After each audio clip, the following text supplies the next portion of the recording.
Bonjour, aujourd'hui on va faire une plongée en vous, plongée sous-marine tout à fait à l'intérieur. On part de votre dent. Une dent, c'est comme ça, vous avez l'émail ici, une petite incisive de devant, la gencive et ici la structure de la racine. Si on agrandit un petit peu plus, on voit l'émail qui est ici et ici la gencive qui s'accroche. Et on voit qu'ici, il y a ce qu'on appelle le sulcus, c'est-à-dire un endroit qui est un petit peu comme un élastique. Plongeons un petit peu plus profond. Comment ça se passe à ce niveau-là?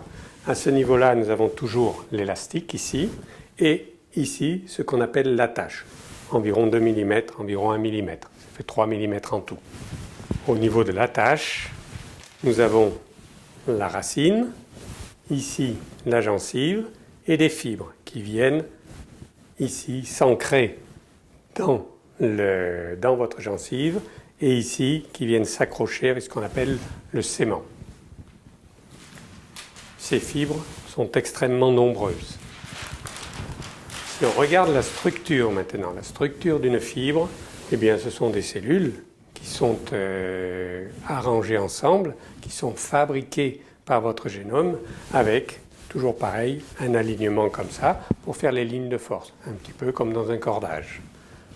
Voyons voir maintenant cette zone-là. Cette zone-là, elle est composée de cellules. Alors les cellules des fibres sont les unes après les autres et s'accrochent.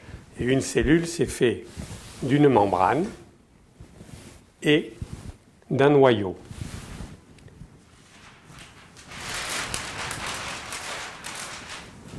Au niveau de la chimie maintenant, c'est-à-dire chaque cellule est composée de molécules, les molécules sont composées d'atomes. Ça se représente comme ça. Dans le corps humain, c'est toujours la chimie du carbone. La chimie du carbone, c'est parce qu'à partir de cet atome vient se créer toute la biologie. Si vous faites cuire un steak et que vous le faites un peu griller, ça fait du charbon. Okay. Cet atome est toujours au centre des molécules, avec ici un radical qui va donner la structure même de la molécule, et là les capacités d'adaptation et capacités de liaison. Vous pouvez avoir de l'hydrogène, vous pouvez avoir de l'azote, vous pouvez aussi avoir de l'oxygène, tous les atomes peuvent se mettre.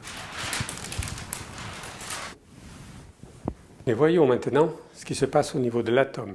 Je vous rappelle que je suis toujours au niveau de votre dent. L'atome, ce sont un ou plusieurs électrons. L'atome d'hydrogène, il y a un proton et puis un électron. Vous avez le noyau là et les électrons qui circulent autour. En dessous, c'est censé être du vide. Continuons. Nous arrivons à la structure même de la matière. On s'est aperçu il y a un siècle environ que les photons lumineux se conduisaient tantôt comme des corpuscules, tantôt comme des ondes. Et on s'est aperçu récemment que c'était le cas de toute la matière. Soit c'est un corpuscule, soit c'est une onde. Quoi qu'il en soit, cette onde est une énergie. Le corpuscule est aussi l'onde. Votre dent, votre gencive, c'est de l'énergie. C'est aussi une onde. C'est tout ça à la fois.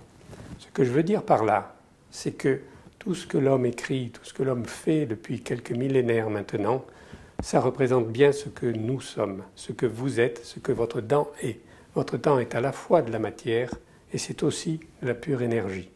En agissant sur les deux, on peut arriver à contrôler les choses. Il faut bien le comprendre. Ce sont les deux choses à la fois, en même temps. Ce n'est pas des choses dissociées. Vous êtes énergie, vous êtes matière.